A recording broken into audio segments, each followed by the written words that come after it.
What if I told you that the greatest civilizations in human history weren't built in Europe or Asia, but in Africa?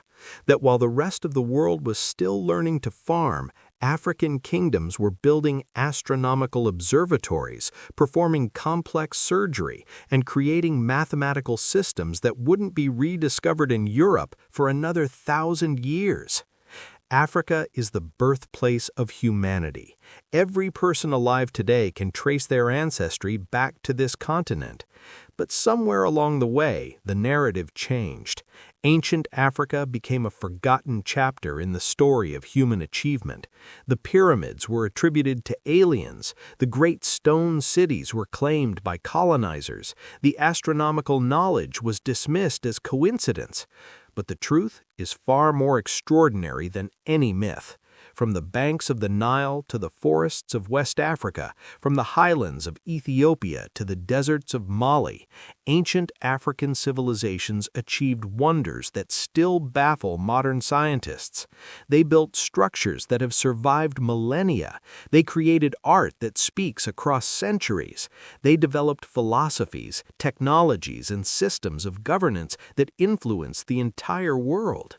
Today, we're embarking on a journey through time to uncover the echoes of ancient Africa, the voices that have been silenced, the stories that have been buried, and the achievements that deserve to be remembered.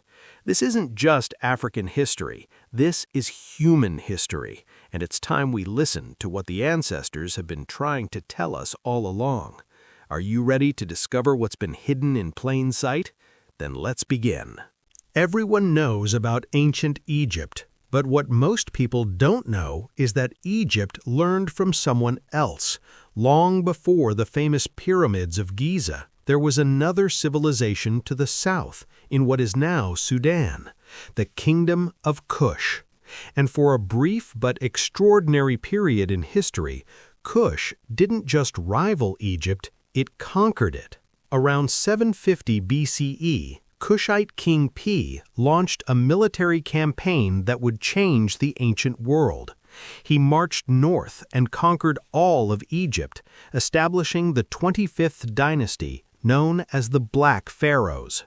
For nearly a century, Kushite kings ruled both kingdoms, bringing a renaissance of art, architecture, and religious devotion that historians call the Kushite Restoration. But here's what makes Kush truly remarkable. They didn't just copy Egypt, they innovated. While Egypt built broad, massive pyramids, Kush built steeper, more numerous pyramids, over 250 of them, more than Egypt ever constructed. They developed their own writing system called Meroitic script, which scholars are still working to fully decipher.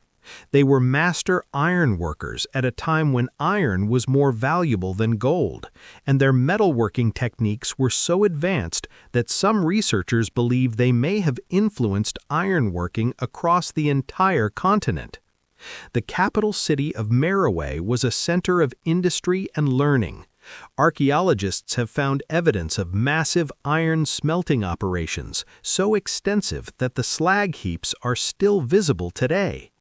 Greek historians called Meroe the Birmingham of Africa because of its industrial output. But perhaps the most fascinating aspect of Kushite civilization is this: they were ruled by powerful queens called Kandakes or Candaces. These weren't ceremonial figureheads, they were warrior queens who led armies into battle, administered vast territories, and were depicted in art as equals to male rulers. One Kandake, Amaniranes, even fought the Roman Empire to a standstill, forcing Rome to negotiate a favorable peace treaty, one of the few times Rome ever backed down from a military engagement.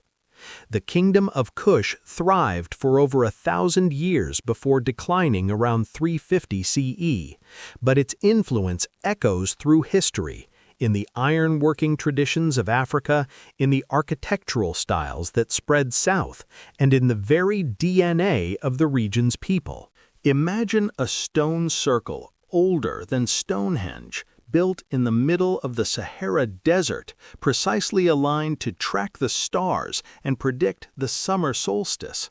Now imagine it was built 7,000 years ago, 3,000 years before the Egyptian pyramids, 5,000 years before the Greeks began studying astronomy.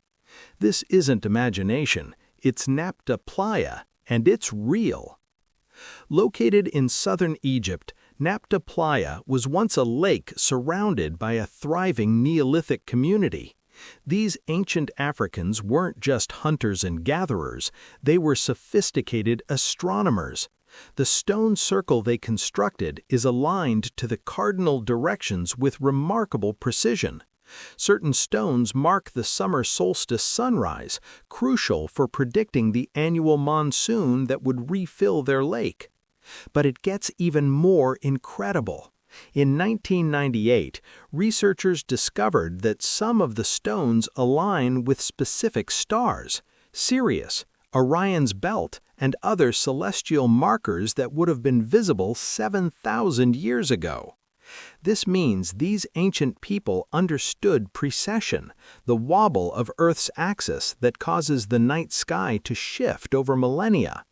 That level of astronomical knowledge wasn't supposed to exist until the ancient Greeks figured it out thousands of years later. Some researchers, including astrophysicist Thomas Brophy, have proposed that Nabta Playa represents a sophisticated star map, possibly even a three-dimensional model of the galaxy. While this theory remains controversial, what's undeniable is that the people who built Nabta Playa possessed mathematical and astronomical knowledge that challenges everything we thought we knew about ancient African civilizations. Here's the profound implication. These weren't primitive people worshiping the sun. These were scientists making careful observations, recording data in stone, and passing knowledge down through generations. They understood their world and the cosmos with a precision that we're only now beginning to appreciate. Nabta Playa was eventually abandoned when the Sahara began its transformation into desert around 5,000 years ago. But the people who built it didn't disappear. Many archaeologists believe they migrated to the Nile Valley, bringing their astronomical knowledge with them. Could they have been the ancestors who later built the pyramids with such astronomical precision? The echoes certainly suggest it. In the heart of southern Africa stands a mystery that European colonizers refused to believe. A massive stone city built without mortar, featuring walls 40 feet high and 15 feet thick, constructed with such precision that not a single drop of cement was needed. Great Zimbabwe. When European explorers first encountered these ruins in the 1800s, they couldn't accept that Africans had built them. They attributed the structures to Phoenicians, Arabs, even the Queen of Sheba, anyone but the indigenous people. But archaeological evidence proved them wrong. Great Zimbabwe was built by the Shona people between the 11th and 15th centuries CE, and at its peak it was home to up to 18,000 people. The name Zimbabwe comes from the Shona phrase Zimba Dzemabwe, meaning houses of stone, and what houses they were. The great enclosure features a wall over 800 feet long, built entirely from precisely cut granite blocks that fit together like an ancient jigsaw puzzle. No mortar, no cement, just stone upon stone, held by gravity and engineering genius. But Great Zimbabwe wasn't just impressive architecture, it was the heart of a vast trading empire. Archaeologists have found Chinese porcelain, Persian pottery, Arab coins, and glass beads from as far away as India. This wasn't an isolated settlement, it was a cosmopolitan center of commerce that connected East Africa with Asia and the Middle East. The city's wealth came primarily from gold and tattle. The region was, and still is, rich in gold deposits. Great Zimbabwe controlled the trade routes, minting the raw materials into wealth. Their gold work was so refined that when the Portuguese arrived in the 16th century, they were astonished by the quality and quantity of African gold. What's particularly fascinating is the advanced understanding of architecture and urban planning. Great Zimbabwe features sophisticated drainage systems, ceremonial platforms, and a conical tower whose purpose still puzzles researchers. Some believe it was symbolic, others think it had astronomical significance. The city was mysteriously abandoned around 1450 CE, likely due to environmental factors like resource depletion and climate change. But its legacy lived on. The modern nation of Zimbabwe takes its name from these ruins, a testament to the pride and recognition of this ancient achievement. Great Zimbabwe stands as proof that African civilizations achieved architectural and engineering marvels independently without outside influence. It's a monument to African ingenuity and a reminder that history is often written by those who refuse to see the truth. Ask most people today about Timbuktu, and they'll tell you it's a metaphor for the middle of nowhere. But in the 14th and 15th centuries, Timbuktu was the center of everywhere, a dazzling city of gold, learning, and Islamic scholarship that rivaled any university in Europe or the Middle East. Located in present-day Mali, Timbuktu rose to prominence as a crucial trading post on trans-Saharan caravan routes. Gold and salt flowed through its markets. But what truly made Timbuktu legendary wasn't its wealth in gold, it was its wealth in knowledge. The Sankore Mosque, built in the 14th century, wasn't just a place of worship, it was one of the world's first universities. At its height, Sankore hosted 25,000 students studying mathematics, astronomy, medicine, law, history, and geography. The library collections of Timbuktu contained hundreds of thousands of manuscripts on every subject imaginable, many of which still exist today, preserved by families who hid them from various invaders over the centuries. These weren't primitive texts, they were sophisticated works on algebra, surgical procedures, philosophy, and international law. One manuscript describes a surgical technique for cataract removal that wouldn't be used in Europe for another 300 years. Others contain astronomical calculations and mathematical proofs that demonstrate knowledge equivalent to European Renaissance scholars. The most famous ruler associated with Timbuktu was Mansa Musa, emperor of the Mali Empire. In 1324, he made a pilgrimage to Mecca that became the stuff of legend. He traveled with a caravan of 60,000 people, including 12,000 enslaved people dressed in Persian silk and 80 camels carrying 2 tons of gold each. When he passed through Cairo, he gave away so much gold that he single-handedly crashed the Egyptian economy for a decade. Historians estimate his wealth at over $400 billion in today's money, making him possibly the richest person who ever lived. But Mansa Musa's legacy wasn't just wealth, it was education. He brought back scholars and architects from his journey, commissioning the construction of mosques and madrasas that would make Timbuktu a beacon of learning. Under his patronage, West African scholarship flourished, producing works that influenced Islamic thought across 3 continents. Today, organizations are working to preserve and digitize Timbuktu's manuscripts, many of which were nearly destroyed by extremist groups in recent years. These texts are being revealed to the world, proving what African historians have always known. Africa wasn't a dark continent waiting for enlightenment, it was already shining. In the cliffs of Mali lives a people whose astronomical knowledge has baffled scientists for decades, the Dogon. According to their oral traditions, which date back at least 700 years, they possessed detailed knowledge about the Sirius star system, knowledge that Western astronomy only confirmed with powerful telescopes in the 20th century. Here's what makes this extraordinary. The Dogon have long described Sirius as a binary star system, with an invisible companion star that orbits Sirius A every 50 years. They knew this companion, called Sirius B, or Digitaria in Dogon cosmology, was incredibly dense, made of matter heavier than all the iron on Earth. They even drew diagrams showing its elliptical orbit. The catch? Sirius B is invisible to the naked eye. It's a white dwarf star that can only be seen with powerful telescopes. It was first photographed in 1970, yet the Dogon have been teaching their children about it for centuries, passing the knowledge down through intricate masks, dances, and oral tradition. How did they know? That's the mystery that has sparked endless debate.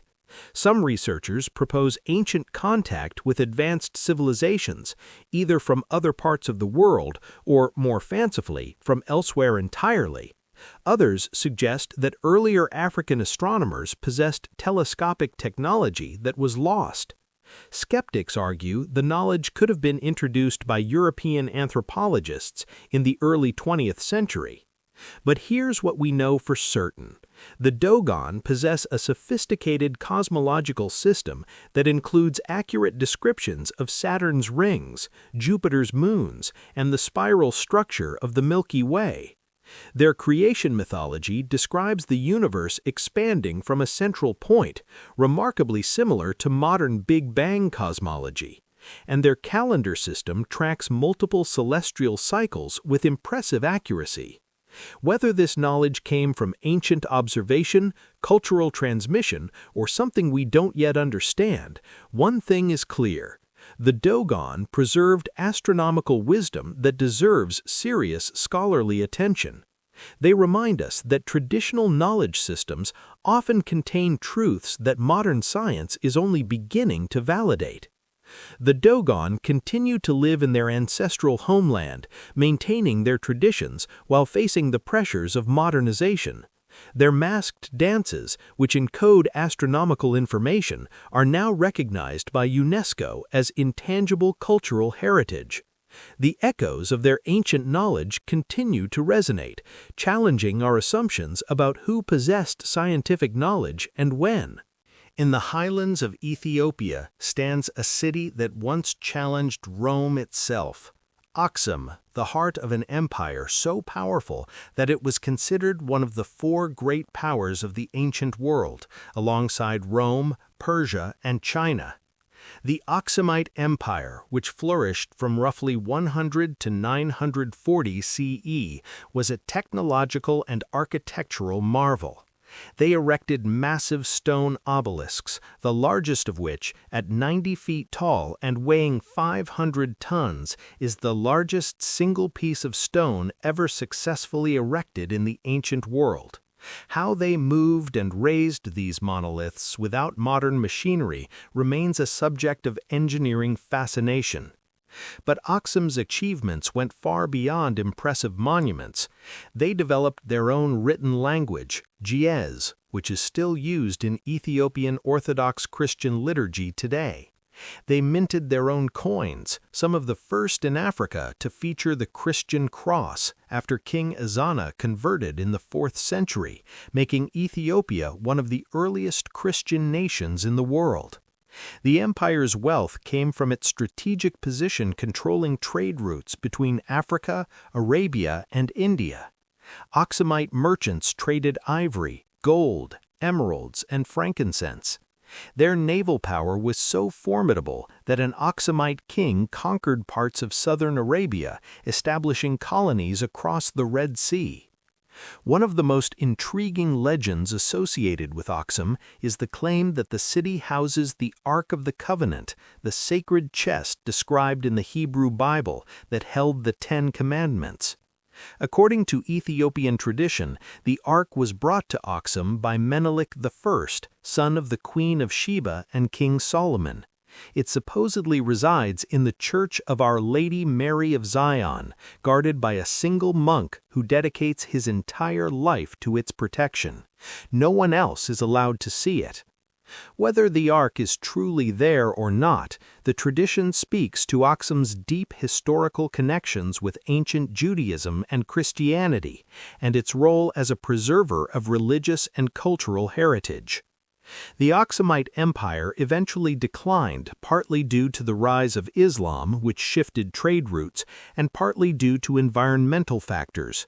But its legacy lives on in modern Ethiopia, in the language, the Orthodox Church, and the towering obelisks that still stand as testament to African engineering genius. Aksum proves that ancient Africa wasn't isolated or primitive, it was interconnected, innovative, and influential on the global stage. In 1928, a tin miner in central Nigeria uncovered something extraordinary, a terracotta head of exquisite beauty and technical sophistication. It was the first discovery of what we now call the Nok culture, one of Africa's oldest and most mysterious civilizations. The Nok culture flourished from approximately 1500 BCE to 500 CE in what is now Nigeria. What makes them revolutionary is this: they were among the earliest people in sub-Saharan Africa to develop iron smelting technology. And they didn't do it gradually.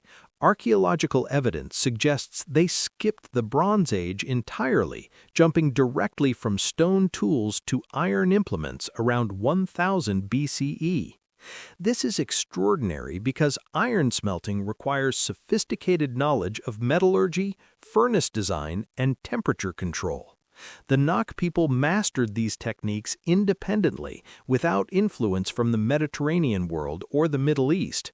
Their iron tools and weapons gave them significant advantages in agriculture, hunting, and eventually territorial expansion. But the Nok are perhaps best known for their terracotta sculptures. These aren't crude figurines, they're masterpieces of artistic expression. The sculptures feature elaborate hairstyles, detailed jewelry, and remarkably human expressions. Some stand over 4 feet tall. The level of anatomical accuracy and artistic skill demonstrates a sophisticated artistic tradition. What's particularly intriguing is that these sculptures show evidence of a complex society with social hierarchies, specialized crafts, and possibly religious or political institutions.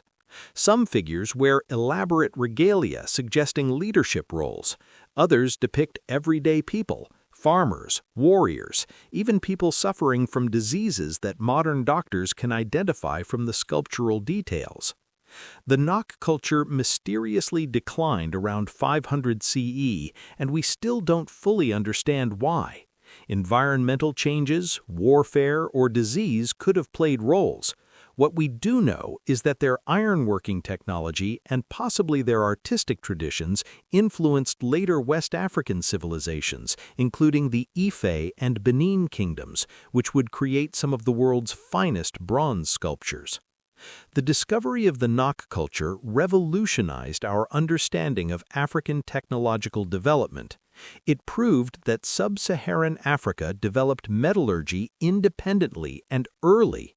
The echoes of Nok innovation can be heard in the ironworking traditions that spread across the continent, fundamentally shaping African civilizations for millennia. We've journeyed through time and across the African continent, from the Kushite warrior queens who conquered Egypt to the astronomers of Nabta Playa mapping the stars 7,000 years ago, from the stone builders of Great Zimbabwe creating architectural marvels without mortar to the scholars of Timbuktu preserving knowledge that would influence 3 continents.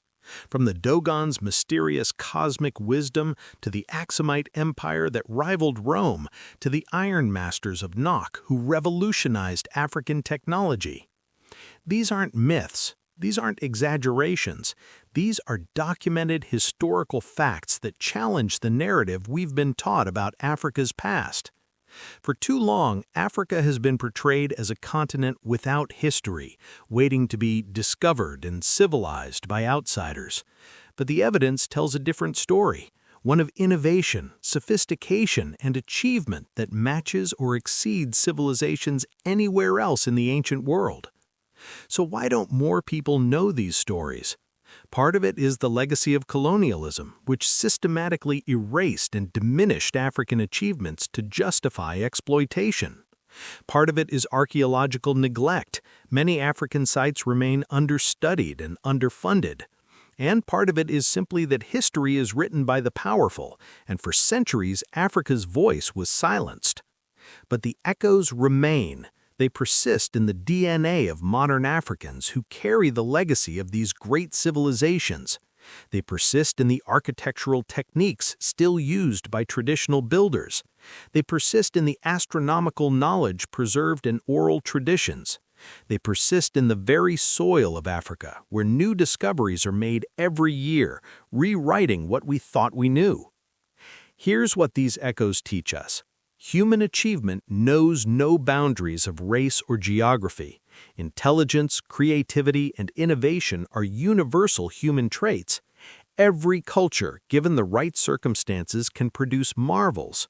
And perhaps most importantly, the history we've been taught is incomplete. There are countless stories waiting to be rediscovered, waiting to be told. Ancient Africa wasn't a blank slate. It was a canvas of human potential, painted with the brilliant colors of ingenuity, ambition, and achievement. It's time we opened our eyes to see it. As we conclude this journey through ancient Africa, we're left with a question. What other stories remain untold? What other achievements have been buried by time or deliberately obscured by those who benefited from Africa's erasure? The good news is that we're living in a renaissance of African archaeology and historical research.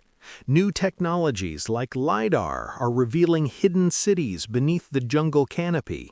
DNA analysis is tracing ancient migration patterns and cultural connections. Local historians and archaeologists are reclaiming their own narratives, telling African stories from African perspectives.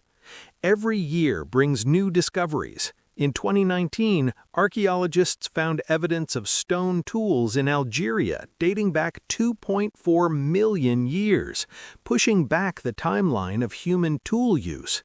In 2021, the earliest evidence of symbolic behavior, using ochre for decoration, was found in South Africa, dated to 100,000 years ago. The story of human civilization increasingly points back to Africa, not just as our genetic homeland, but as a cradle of innovation, art, and culture. These discoveries matter because they change how we see ourselves. For people of African descent, they provide a source of pride and identity rooted in achievement, not just survival. For everyone else, they expand our understanding of human potential and remind us that greatness emerged from every corner of our species. The echoes of ancient Africa are all around us, in the mathematics we use, in the astronomical knowledge we've rediscovered, in the architectural techniques still studied by engineers, in the agricultural practices that fed millions, in the artistic traditions that continue to inspire. All we have to do is listen. Thank you for joining me on this exploration of ancient Africa's forgotten civilizations. If you enjoyed discovering these hidden chapters of human history, please hit that like button and subscribe to our channel for more deep dives into the world's untold stories. Leave a comment below. Which ancient African civilization surprised you the most? What other historical topics would you like us to explore? Remember, history isn't just about the past.